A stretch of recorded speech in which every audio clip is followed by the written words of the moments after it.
Ayun, kitang-kita na.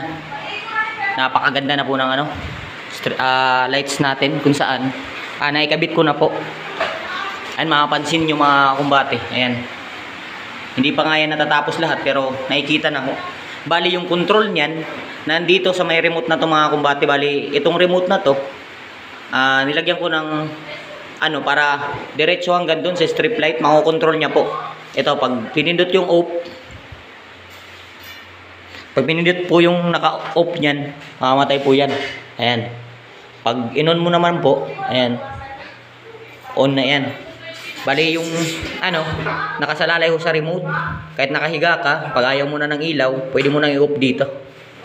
Ayan. Bali nilagyan ko lang muna ng para itatap ko na lahat ng kuryente na sa ibabaw niyan. Mapapansin nyo mga kumbate, napakaganda po niyan. Ayan. Sa mga nagpapakob, ito dapat kailangan to, may mga ganito talagang ceiling o lights na kagaya na ito. Ayan. Dapat ho talaga, kabitan talaga natin ng ganitong mga klaseng ilaw, yung cob, para yung ganda ng cob nyo talagang makita at ayan, makikita litaw na litaw yung yung line.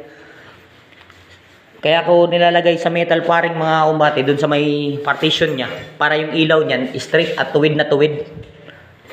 Kagaya po niyan, talagang tuwid na tuwid yung ilaw. Hindi basag. Kasi pag nilagay mo yun pag ganun-ganun mga kumbate, yung magiging resulta niyan, yung ilaw niyan hindi ho tuwid. Kaya yung silbi na frame, yung metal framings, talaga nakatagilid yun siya para dun siya itatap. Kagaya ho nito mga kumbate, talagang ito, mapapansin nyo, yung ilaw ko niyan talagang tuwid na tuwid. Kasi yung metal fairing na yung partition dun yun ididikit. Tsaka bago nyo idikit mga kumbate, anuhan nyo muna kasi meron yung mga alikabok na nakadikit dun. At ginamitan din natin yan ng double-sided tape na kung saan para talagang sigurado nating nakadikit. Ayan.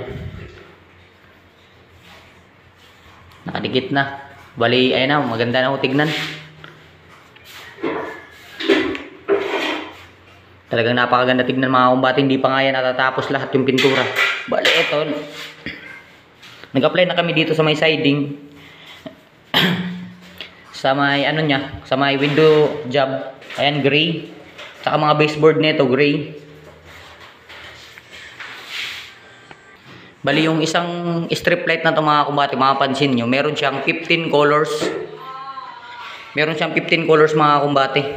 Bali yung hinanap namin, talagang maraming kulay para makapamili ka ng anong gusto mong kulay, kung ano yung papaano mo. Ayan. Talaga napakaganda mga kumbate. Advice ko lang sa pagkaganto,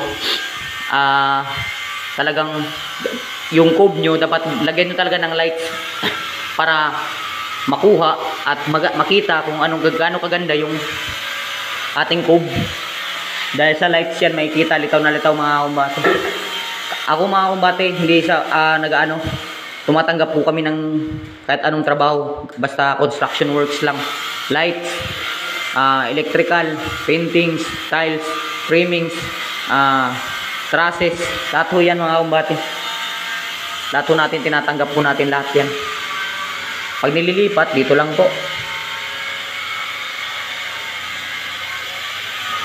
Bali, naka-remote lang po yan lahat. Ayan. Pag anong gusto nyo, dito lang yan ipipindutin. Ayan. Pag gusto nyo naman ng red, ayan. Pag gusto nyo naman ng blue, ito. Ayan. Okay, talagang napakaganda. Napakaganda ng quality. Yung 10 meters na yun mga kumbate, nasa 3,000 yan mahigit. 10 meters na strip light.